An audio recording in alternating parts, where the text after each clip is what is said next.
Potita lushi hanalande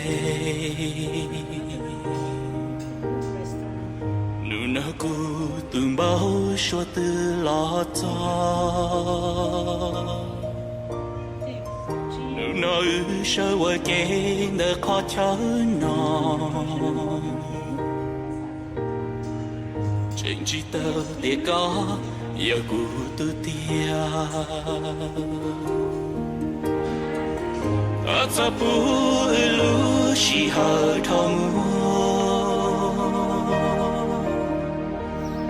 Atsapu lu jaina tsaka Etoku kayonya deku isha Tsutai ki tauku qilu qamwa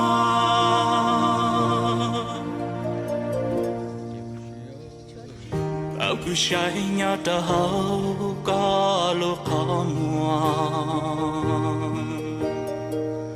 Aku pakacang mutaice Ku jalu jena mutaice